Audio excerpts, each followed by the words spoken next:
Well, hello everyone. Welcome to our discussion of section 6.1, where we will look at some basic definitions in trigonometry.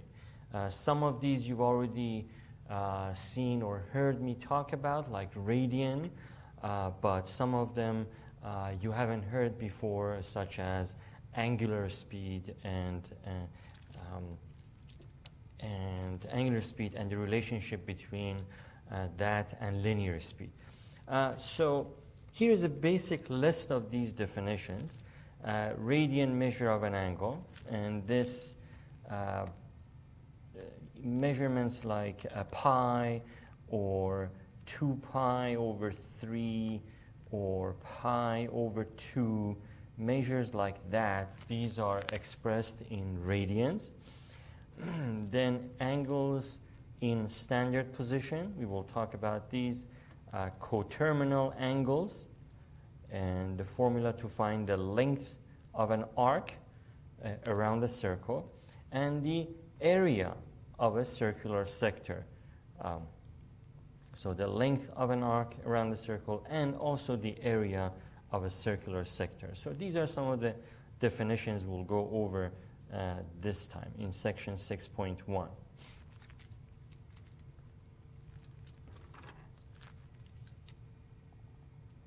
So let's start by just remembering what the clockwise and counterclockwise movement of an angle means. It means an angle, whether an angle is moving in the, was taken in the negative direction or the positive direction. We've talked about this several sections ago, and we'll see just a quick reminder of that right here. So let's call this R2. And let's say we're moving in the negative direction or clockwise. So in this direction, so let's say we're moving in the direction of this arrow. And let's call this arm, let's fix this. So this would be R1 and R2. So we're moving from this line to this line. And this would be a negative, moving in the negative direction.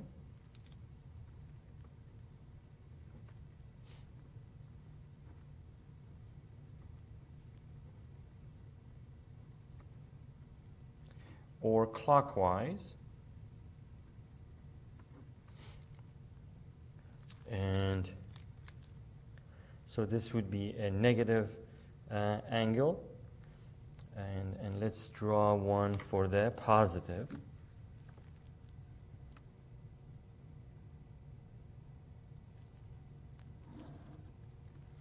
Let's call this R1.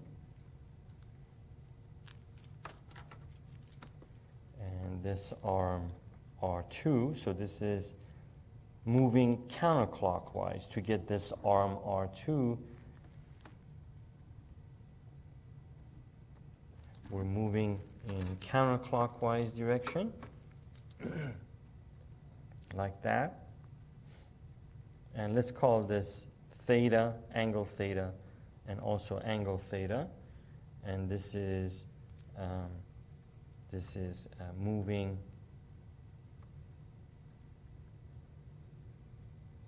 in the counterclockwise direction.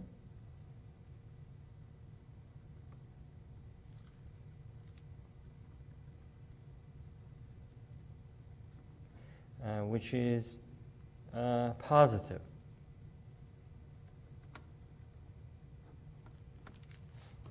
So here we have negative, and then we have positive. So some terminology to keep in mind with respect to these figures is that the R1 is called the initial side. That's the side from which the angle was taken or moved. So let's write that down. We have R1 is called the initial side. of the angle.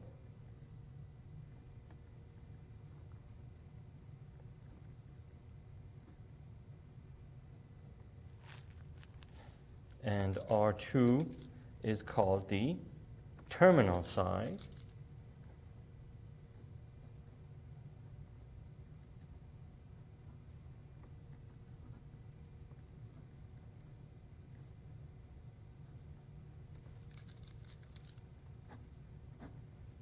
Side.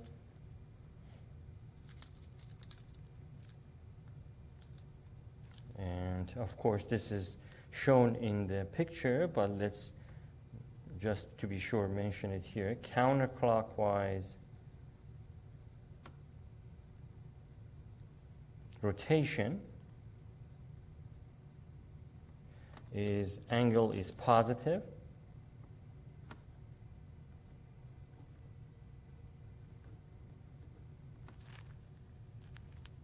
And if we're moving clockwise, angle is negative.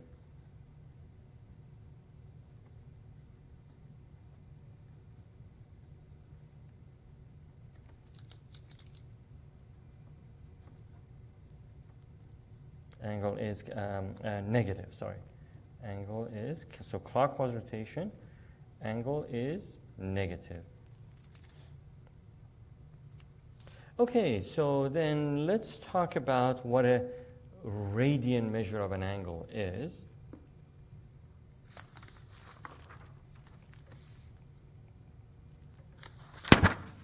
Sorry, hit the microphone.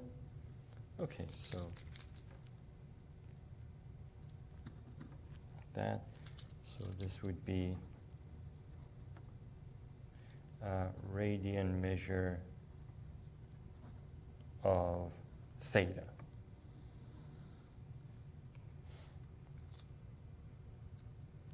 Okay, so let's talk about this in terms of the unit circle, and then we'll extend it to circles that have radius other than 1 or unit 1.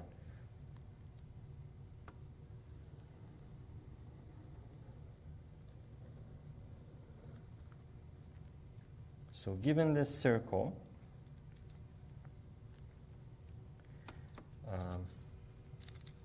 let's take this angle.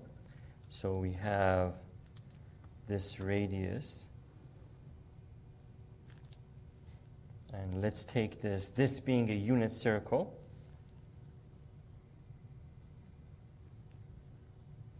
So the radius is going to be equal to 1. And then let's take an arc that is equal to this radius. So we're going to trace an arc around this circle that is, the length of this arc should be equal to 1 unit, equal to the radius, and equal to 1 in this case. But the point is that to measure 1 radian, we need to make the arc that we're taking around this unit circle to be equal to the radius of that circle. So if this radius is 5 meters, then we'll take this arc to be 5 meters long. In this case, let's say if it's 1 unit or 1 meter, then we're going to take this arc to be equal to roughly 1 meter, right? At least manually drawing this, I won't be that exact. But I'm going to stop there, and I'm going to thicken this line like that.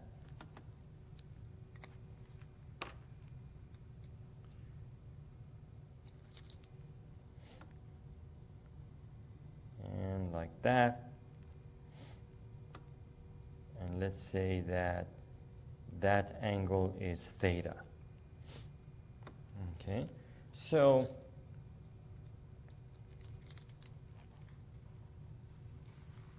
let's define a radian.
So opposite to an arc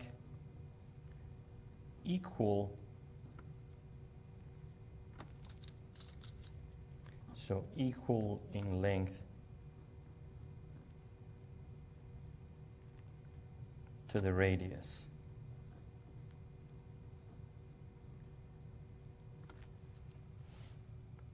Okay, so 1 radian is about the relationship between the radius of a circle and the length of an arc on that circle.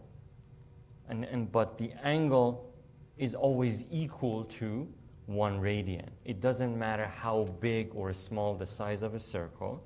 It's because that angle has to do with the proportion of, or the length of the radius and the arc that is equal to that radius. Therefore, that angle is always going to be 1 radian regardless of the size of the circle. So if you have a radius that is 50 meters long or 50 feet long, then if you take an arc equal to 50 feet, the circle or the angle that subtends, that arc subtends, is going to be equal to 1 radian. It's about an arc that is equal in length to the radius of that particular circle. Okay, so in this case, because this radius is 1 unit long, then this arc should also be 1 unit long. So arc is equal to 1 unit. And therefore, this angle is going to be 1 radian. Okay, so if you increase this to, let's say, 3, so let me actually draw another picture to make this clear.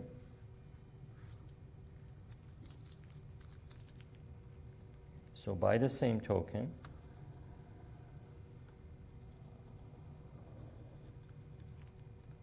if we have another circle, let's say the radius of this circle is 3 units long, right? Let's say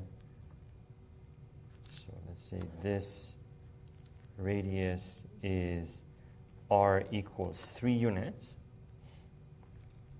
Then if you take an arc around this circle such that the radius, it's equal to this length, or 3 units,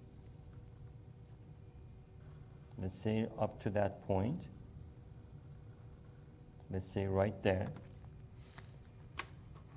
then that angle that subtends, or it's opposite to that arc. Subtends means it's opposite that arc.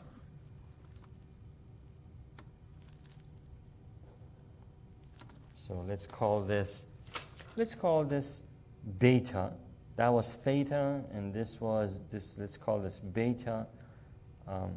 And this arc has equal 3, so 3 units of some kind.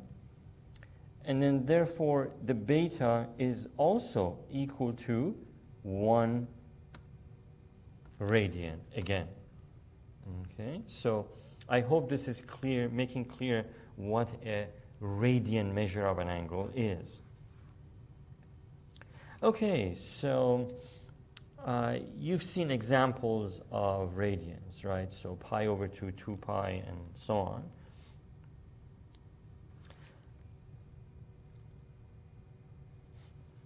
So the circle, any circle has this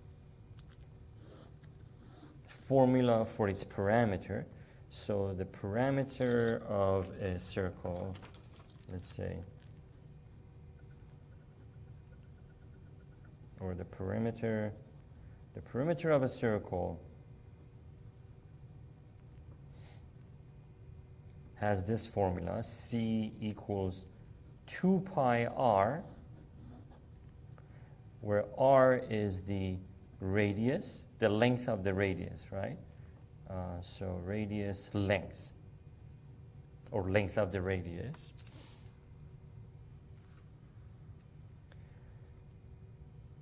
So for given that,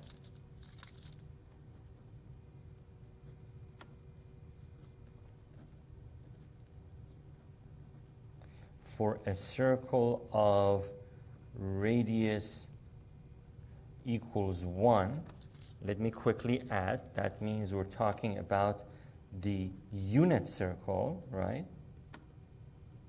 The unit circle. The circumference is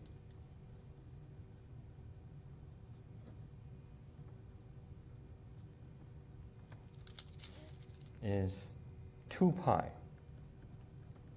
2 pi. Okay, so that's the circumference of the unit circle.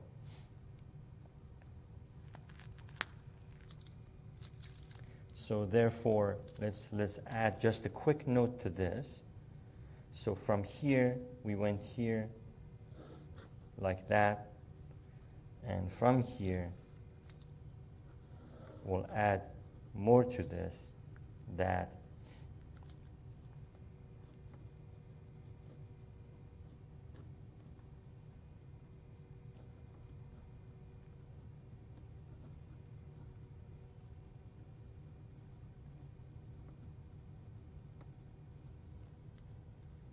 so to complete one rotation is to complete 2 pi radians. 2 pi radians. Okay, around the unit circle, of course. Okay, so let's just show a few examples of this, of radian angle, or angles shown in radian. So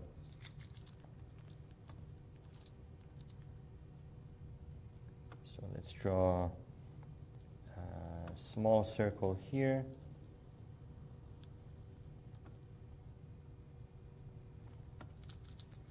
And this is, so we've already seen 1 radian.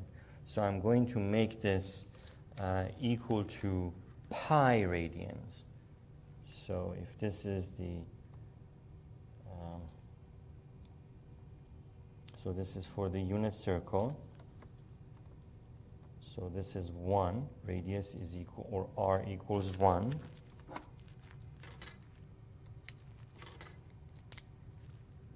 Then pi radians would be all this distance around the circle up to this point. I'm going to make this a little bit thicker.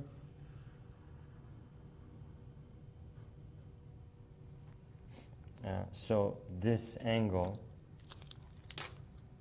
which is that, like that, this angle theta is equal to pi radians.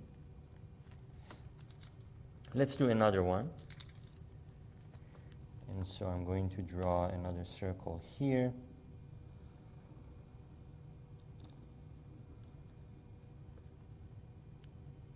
Like that. And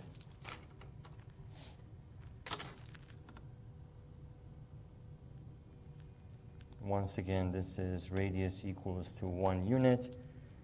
And this time, I'm going to take this angle here, and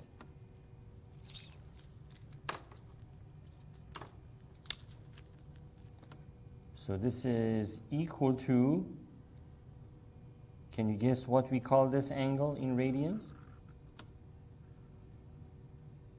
Like that. If you said pi over 2 radians, you're absolutely correct. So that's pi. This is radius equal 1 for unit circle. So here, theta is equal to pi over 2 radians. Okay. All right. So this is the next topic. This is something we've talked about earlier. I'm just going to mention it as a reminder again, because we're going to probably need this in the coming sections. So an example of an angle shown in both degrees and radians. So we have a 30-degree angle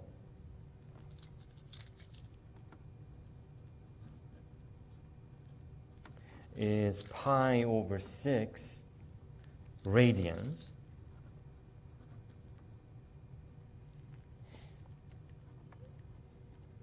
An angle of 90 degrees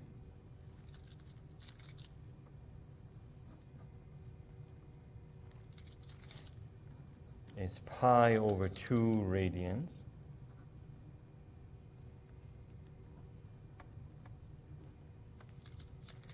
A 180-degree angle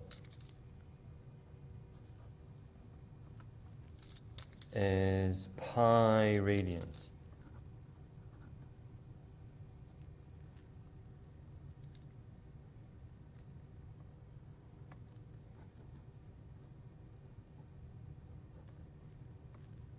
So this is also something, this next one, we've done this earlier in the earlier sections, but it doesn't hurt to repeat and just do a quick warm-up on it.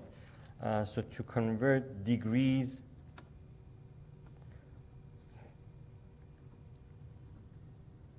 to radians, to go from degrees to radians,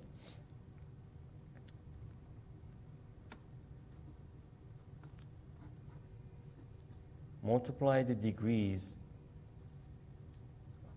by pi over 80, pi over 180, sorry, pi over 180, and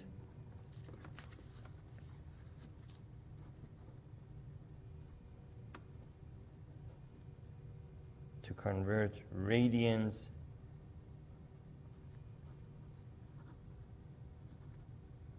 to degrees,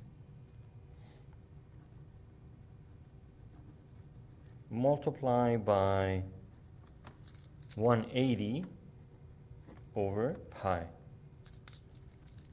So this is degrees to radians, and this is radians to degrees. Okay, let's look at a couple of examples of this.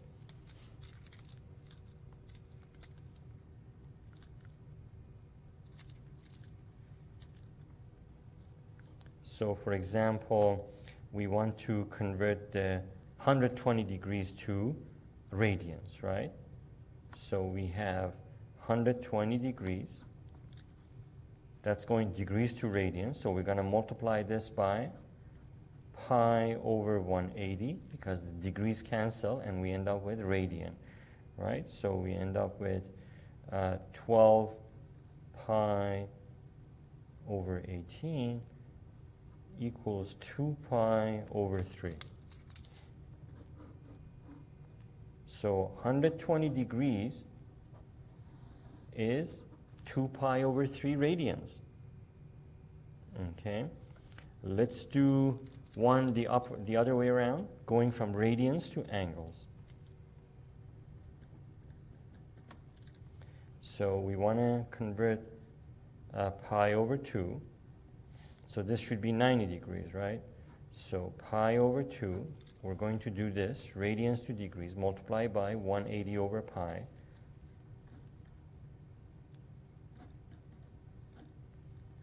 So we end up, the pi's cancel out, we end up with 180 over 2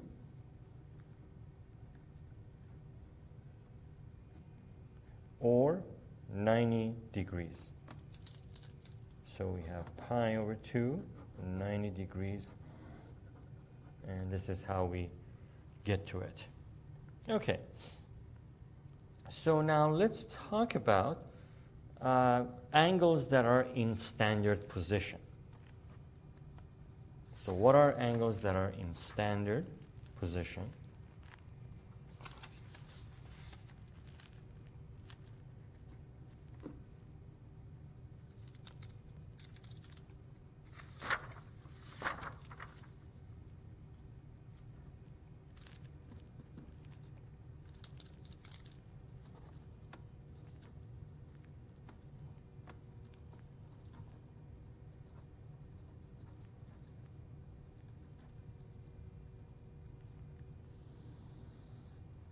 Okay.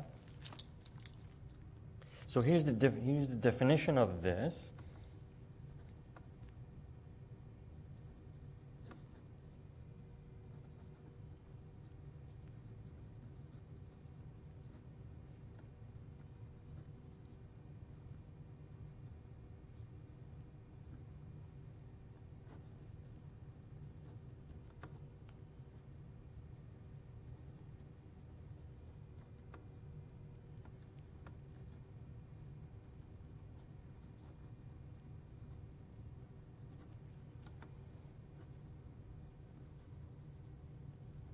Okay, so earlier we talked about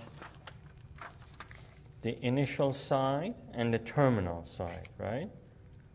The initial side for this one would be this, and then we move from there in counterclockwise, for example, to get to the terminal side of this angle. So we can actually, it just occurred to me that I can write this. So initial side and the terminal side.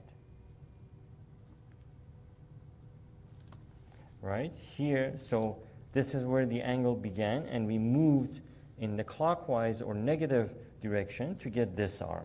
So once again, this would be the initial side and the terminal side. Right? So when that terminal side, or sorry, when the initial side is on the positive x-axis, we say that the angle is in a standard position.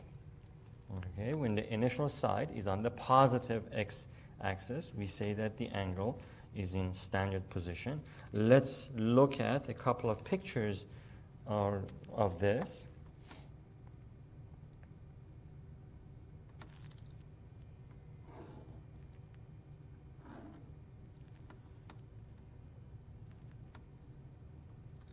That. So we have x and x, and here's the y-axis.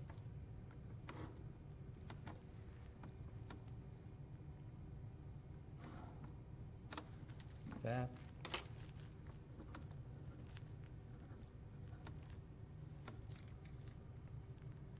So we take the initial side for this along the x-axis, like this. And then the terminal side would be somewhere here, let's say, like that.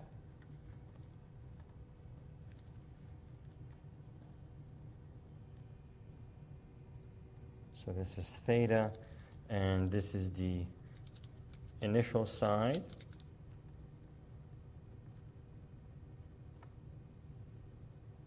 Right here. And we're moving in the positive direction.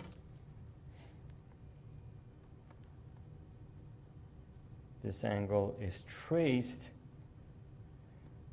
counterclockwise or in the positive direction.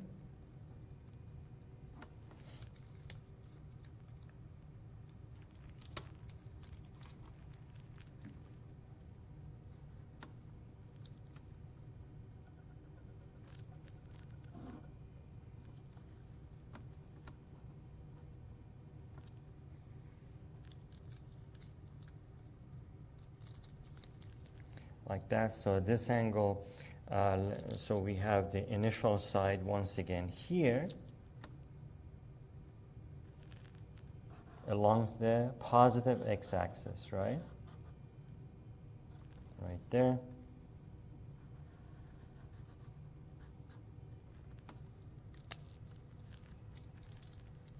So this is the initial side. But this time we're going in the clockwise direction.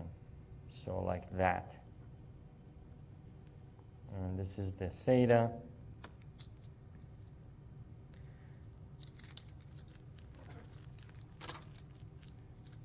So this time the angle was traced in the clockwise direction, which is negative.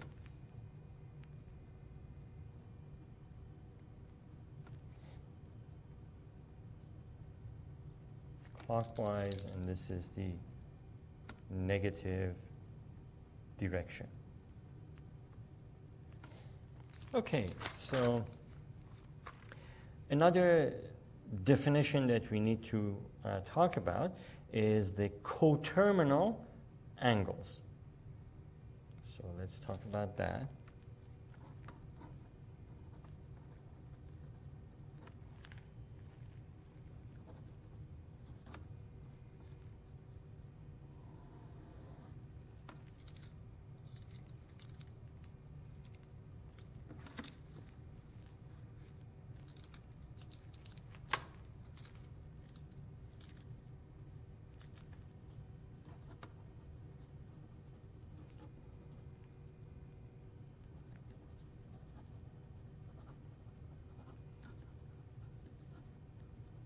So if we got two angles that are in standard position, that means in their initial side is on the positive x-axis. So these two angles are coterminal if their terminal sides coincide.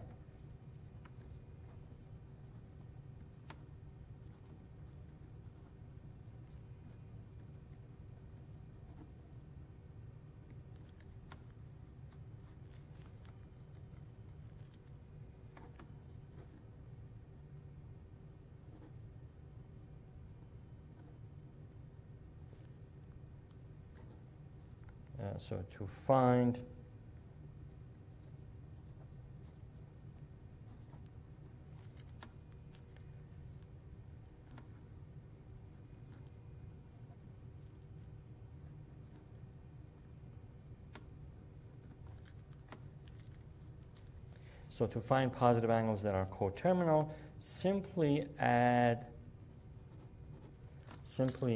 2 pi or 360 degrees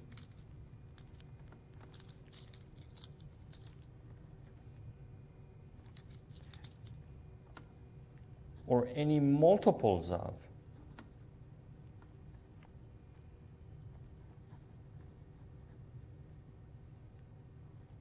or 360 degrees to the angle. So multiples of 2 pi would be 8 pi, 12 pi, things like that, 6 pi, and on and so on and so forth. So this is to find positive angles. So to find negative angles,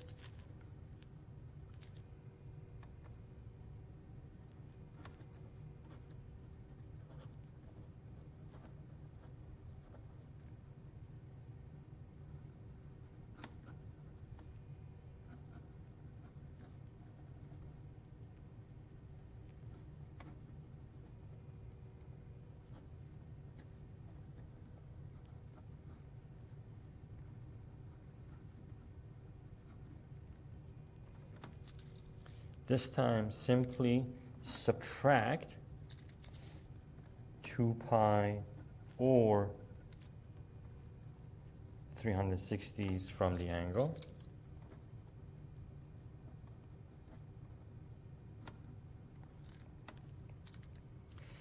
So let's do a couple of pictures where we're going to look at two angles that are coterminal.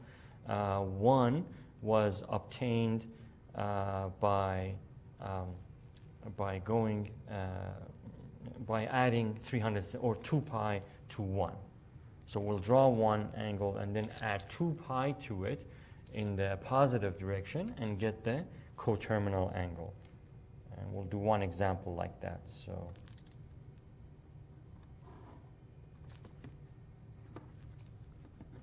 that.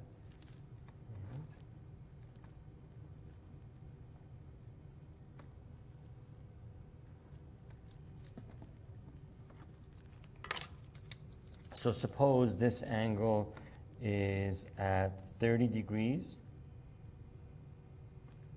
right? Theta equals 30 degrees. And suppose that we got there by going in the positive direction or counterclockwise, that way, okay, to get that angle. So here is an angle that is coterminal to it.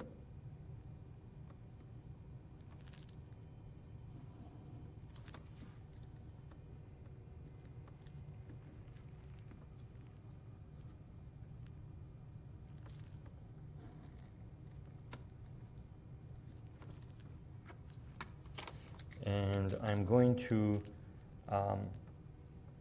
draw that terminal side here, just like that. And this is going to be, so this angle is going to be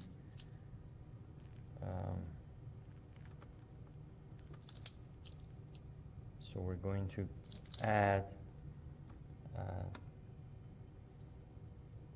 here, so we're going to go like this, like that. Okay, so this angle, this should come here, so it should extend all the way to the positive or the initial side of this, and I should make that clear. So this is the initial side, and this is the initial side. So we start from the initial side, positive x-axis, and go 390 degrees. And we end up with, at the same side or place as this angle. And so this is 390 degrees. So if this is theta, this is theta. So let's call this theta 1 and this is theta 2. So theta 1 and theta 2 are coterminals. Okay, and we got there by adding 2 pi or 360 degrees to this. So theta 1 and theta 2 are coterminals, like that. Okay, so that's that definition.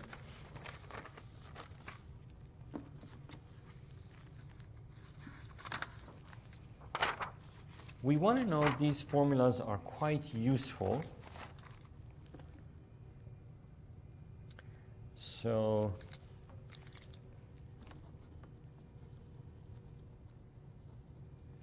the formula to find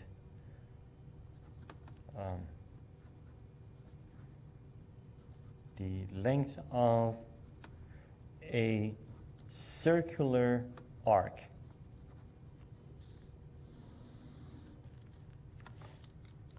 Okay, so in other words, if we have a circle,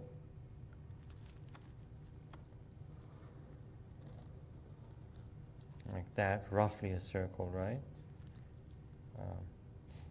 Like that, and if we have, say, an angle here, and which is, let's say, call it theta. Let's call this r for radius, and then we we want to measure what the length of this arc is. Okay.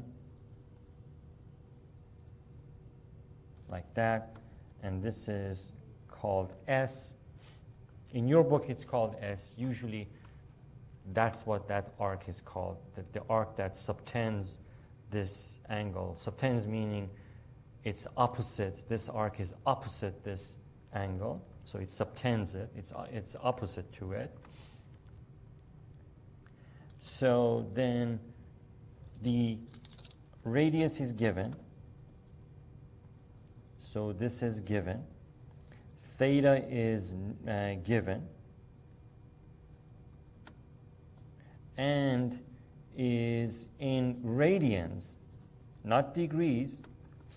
The measure of this angle, if it's given to you in degrees, it must be turned into radians before you use this formula that I'm going to write down. So S is the question mark. So this is the length of an arc that subtends theta. Right? So here's the formula. We have S equals R times theta.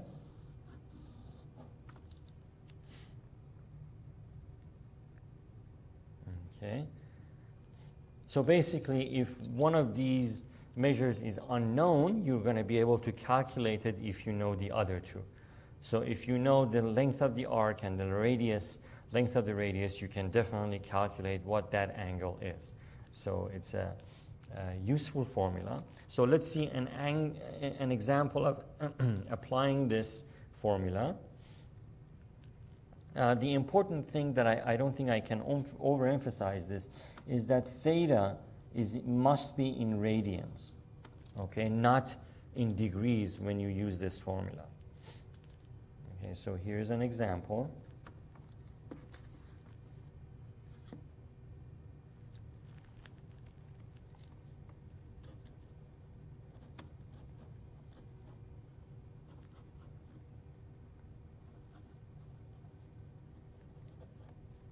So we want to find the length of an arc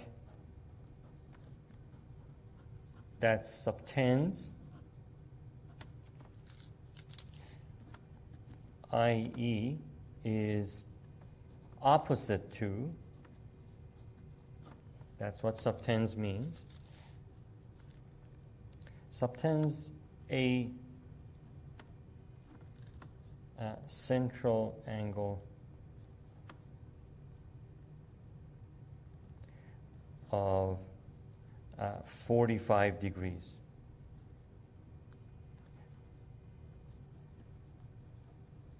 In a circle of radius, let's say 10 meters. Okay, we want to find the length of an arc that subtends that. Okay, so this angle is given to us in degrees. We need to find let me draw a picture actually. So for this, so what we have,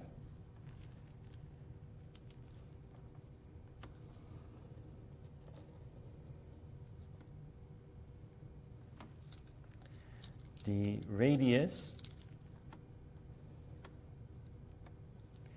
is equal to 10 meters, and we have an angle, let's say, that is 45 degrees.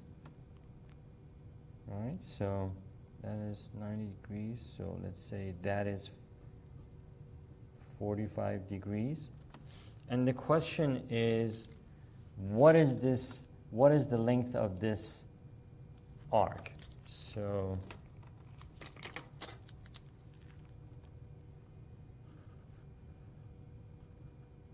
what is that length? Let's call it S equals question mark. Okay, let's convert this degrees to radians first. we know how to do that, right? So 45 degrees times pi over 180 degrees. And we get multiply, so that we have 45 pi over 180. Simplifying, we get 9 pi over 36 equals pi over 4, right? So 45 degrees is pi over 4 radians. This is this, pi over 4. And now we can plug into that formula. So we have S equals R times theta in radians. And so R is 10 meters times pi over 4. And so we get 5 pi over 2 meters. So that is the length of that arc, 5 pi over 2 meters.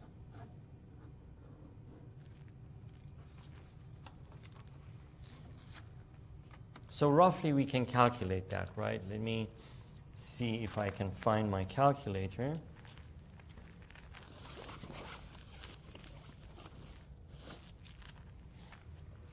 Well, it's not here, but 5 times roughly 3.14, that's 15 point something, some decimal value divided by 2, so you get something like 7 point some decimal value meters, a little bit over 7 meters long, that arc. Okay, so we talked about the length of a circular arc here. Let's talk about the formula for the area of a circular sector. So in other words, if you have a slice like that, if you have this slice, then that slice has an area. We learned how to calculate the length of this arc given the radius and the angle. Now we're going to learn how to calculate the area of any circular area like that. Okay, let's do that.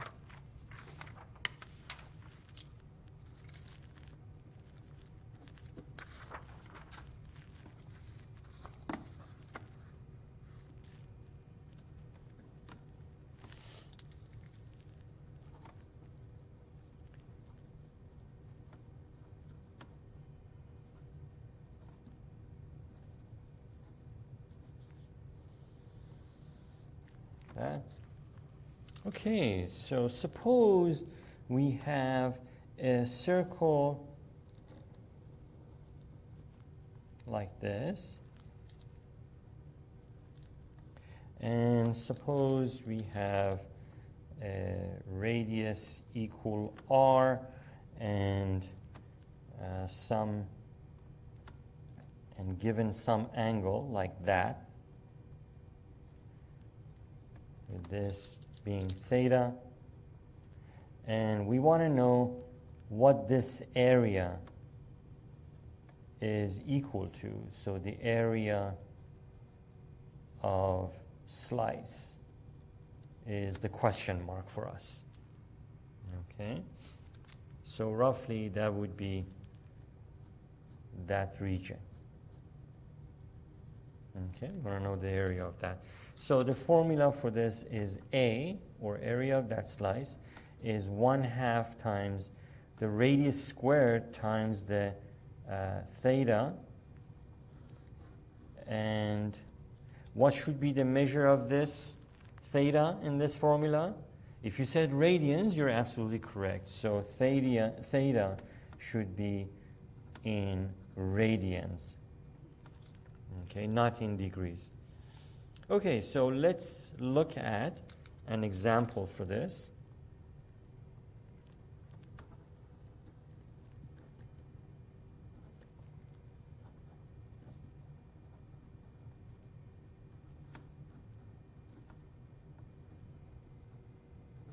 Suppose we want to find the area of the sector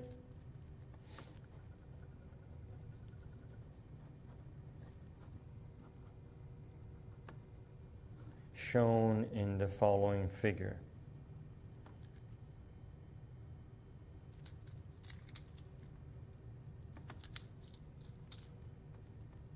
So let's do, so here's that. That.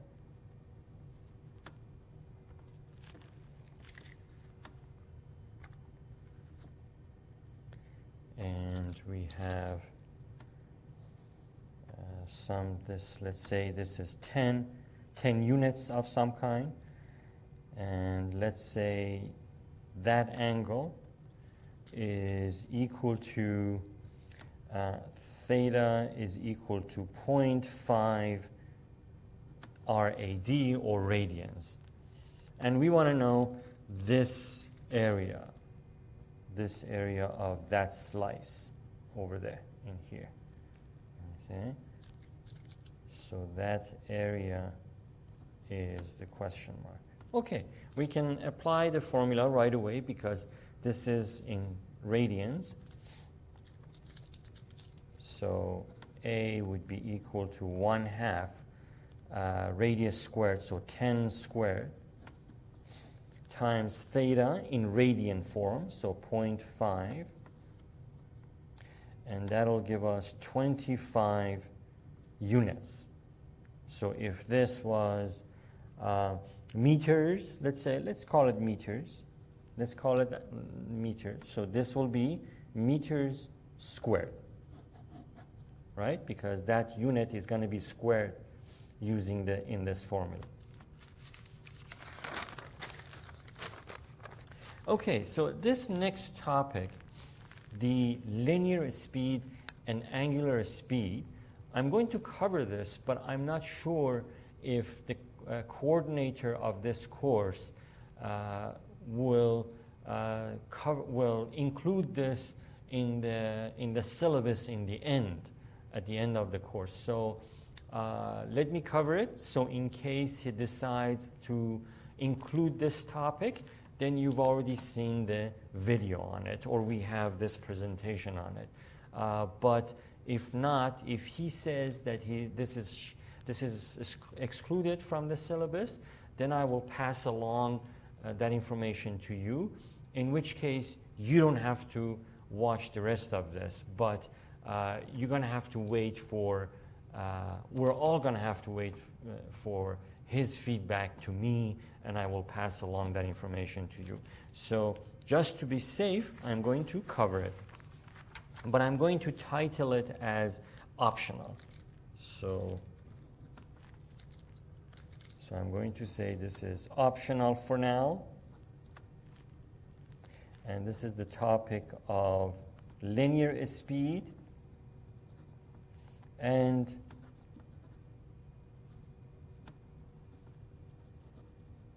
angular speed.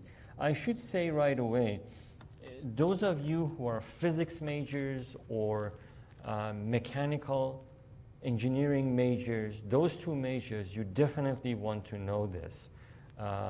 So those of you in those majors, please watch the video regardless of what the coordinator for this course decides to do with this topic. It's very important for those two fields, physics and mechanical engineering. Okay, so I'm going to give the formula for these two, linear speed, which is the speed we're used to when we get on in our car and take off, or when we run, we have some speed. If that speed is constant, that means if we ignore acceleration due to anything, friction, energy, anything, if we assume a constant speed of an object or a person moving, that's linear speed. And the angular speed is the rate at which an angle is changing. But let me write that down. So theta is, let's suppose theta is given as an angle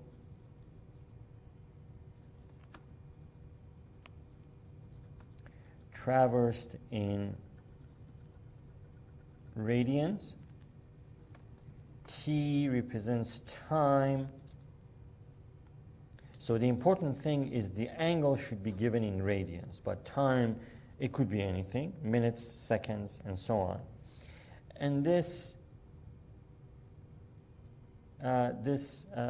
Greek letter omega, I believe, but it represents, at least in this book, it represents angular speed. I believe even the physics books use this symbol, this Greek symbol for angular speed. So this is called the angular speed, or the rate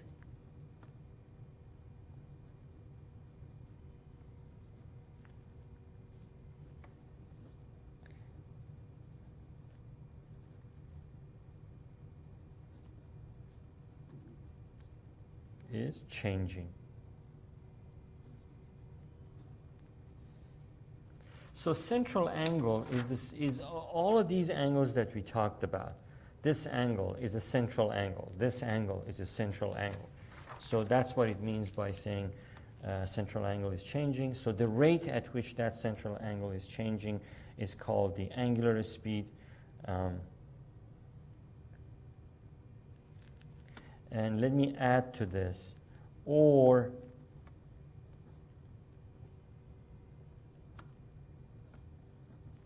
the number of radians an angle is changing.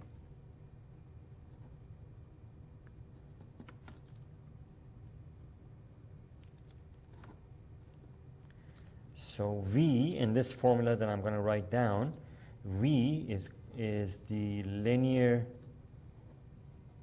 speed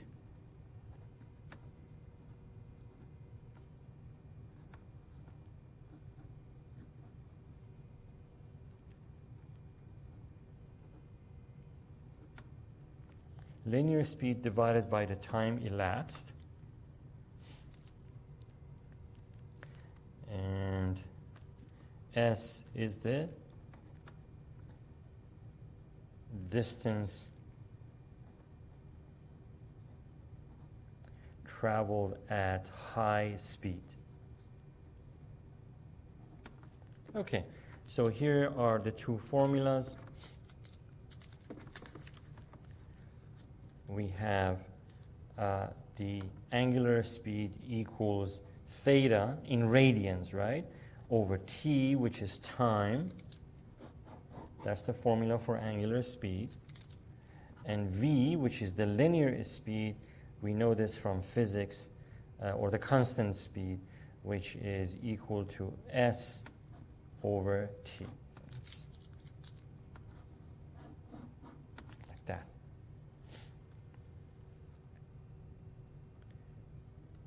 So then, with these two measures of speed, the angular speed and the linear speed, right? So this one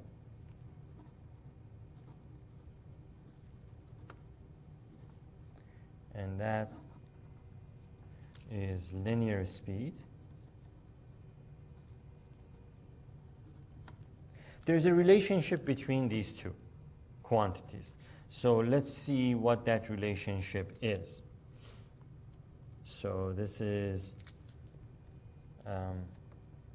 V equals R times the angular speed.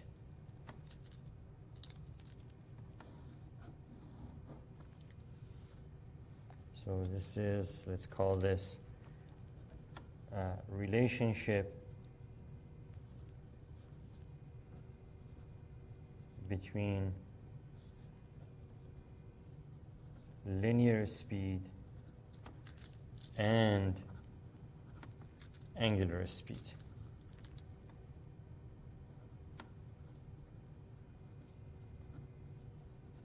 Okay. So let's look at an example that looks at this relationship.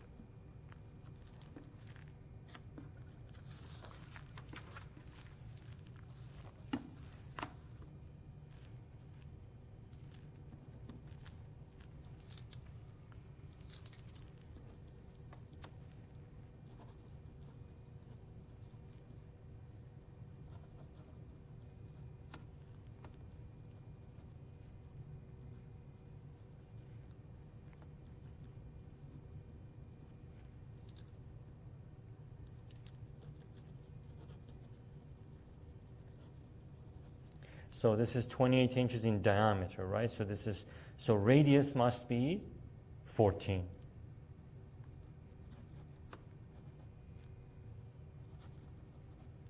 Let's say how far in miles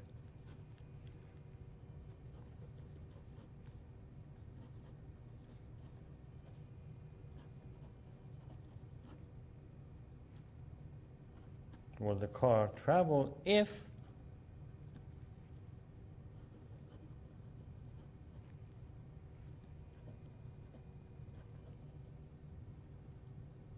its wheels revolve 10,000 times, right? That's 10,000 times full rotation of the wheels or tires, times without slipping.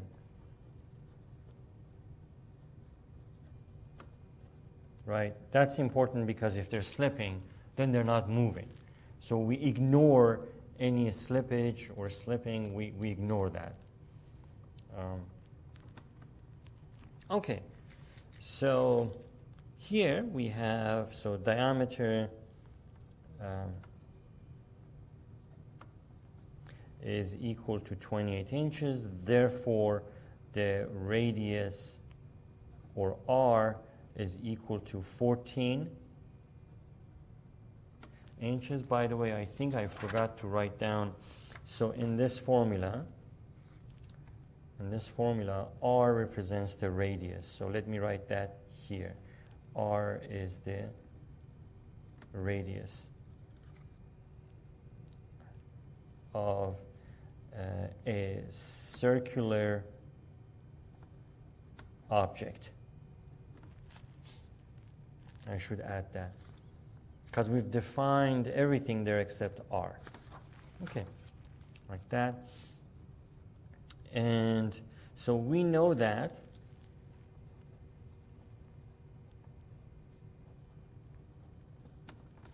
we know this formula, right? That the linear speed is equal to R times the angular speed.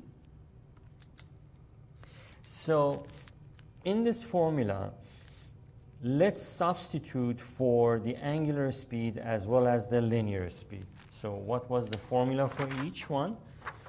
For the linear speed, we had S over T, right? This is the distance traveled at high speed over time.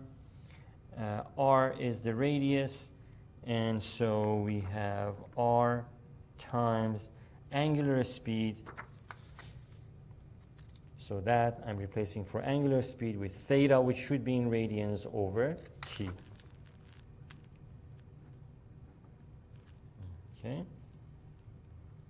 So in this formula, S is the question mark, right? If it's wheels revolve, how far, that is, that they're asking for S in our set of formulas. Okay, so then we can rewrite this as S over T equals R times theta over T. The T's, let's cross multiply, right? We can do that. So S times, because we have one full fraction on this side and one full fraction on that side, we can cross multiply in order to get rid of the fraction form. Or you can multiply both sides by T to get rid of the denominator. Either way is fine. There are multiple approaches possible. So S times T equals T times R times theta. And now, of course, the T's cancel out, and we have S equals R times theta. So then so that's the total distance traveled by the wheel.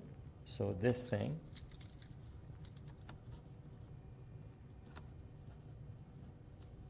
So this is total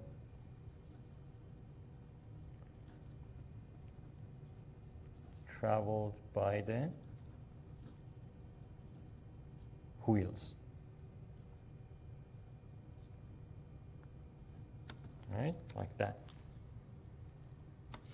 One thing I should have mentioned here, because they said that how far in miles, right? So we need to have,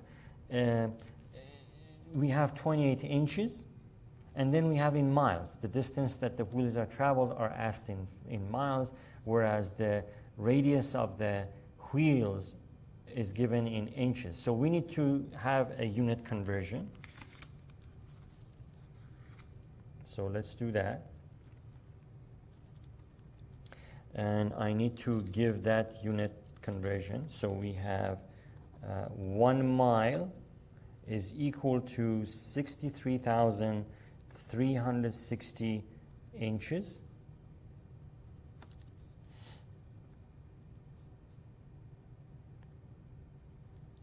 Okay, so let's plug in to that formula. We have, let's see, so we have the R, the theta,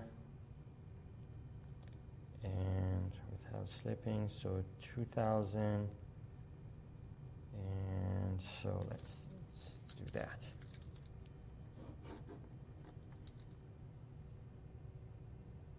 Okay, so S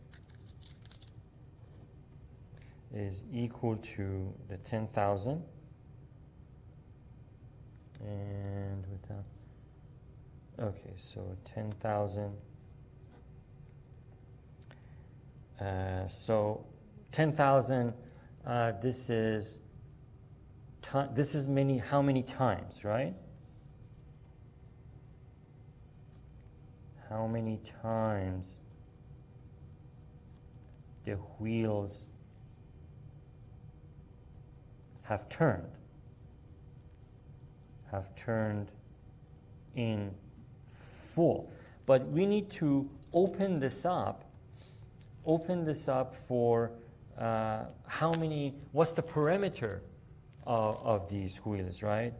So we need to know the circumference of these wheels, because the car has traveled 10,000 times the full perimeter or the circumference of these wheels. So times the circumference would be 2 pi r, right? That's the, so 2 pi r, which is, so 2 times pi times r, that's the circumference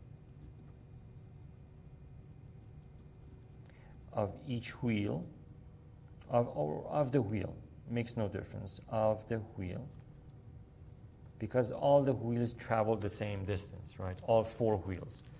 So that's the circumference. So that gives us so we have that 2 pi r, 10,000, all of that is r, and let's see, so that is, of course, 2 pi r, so that will give us, yes, so that's and we need to convert this from inches. So right now this is going to be 14, which is going to be in inches. So we need to convert this into miles, because that's what they want us to give the answer in miles. So we know the conversion factor, and this is in inches, the radius. So we have 63,360 1 mile over these many inches. I think that should do it for us. So let's multiply all of these together. So I want to simplify this. We have so 20,000 20,000 pi, let's say 2 times 10,000 is 20,000 times this pi, so 20,000 pi times the 14, which is r, and times the conversion factor. So let me times 1 over 63,360. Okay, so we do all this, we get 13.9 miles. And in my notes here, I don't know what value for pi I used to get this answer. I might have used, most likely I used 3.14. So just keep that in mind. If you run this calculation and you get a little bit different answer, that means you're probably using a different pi value than I did. Okay, so this is an application of the angular speed and linear speed formulas. Thank you for staying along in this video, and for now, have a nice day, and I'll see you next time.